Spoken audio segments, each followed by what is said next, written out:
Arestado ang dalawang suspect sa pang-hold up sa isang taxi driver. Ang isang suspect na pag-alamang sangkot din pala sa tangkang panghahablot ng cellphone sa Caloocan City. Nakatutok si Bea Pinlac.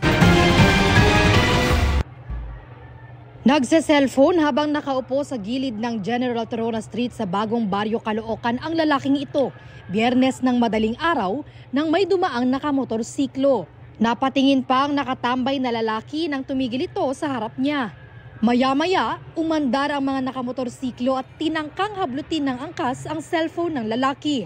Pero bigo silang makuha ang cellphone.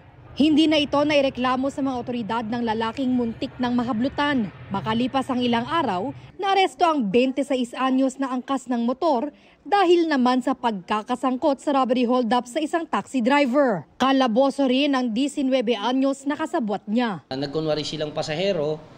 At the same time, ma'am, nung medyo nakita na nila na papunta na tayo dito sa monumento, papunta na sa monumento yung ating taxi driver, tinutukan siya ng baril at nag-declare siya ng hold up. Inamin itong suspect na siya yung nandun sa viral video ng failed snatching na naganap dito sa may General Torona sa may Bagong Baryo.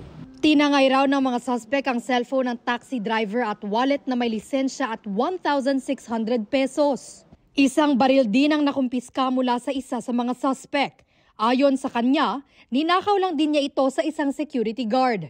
Inaalam pa ng pulisya kung bahagi ng mas malaking grupo ang dalawang arestadong suspect.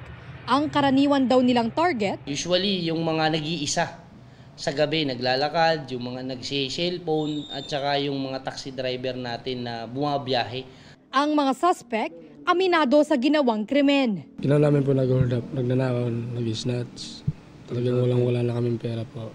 Yung wala na kaming magagawa ng trabaho, walang malalapitan ba? Yan, ginawa namin, hold up na lang kami. Nangailangan po kami ng pera, ma'am, para panggastos po. Pareho silang nahaharap sa reklamong robbery hold up.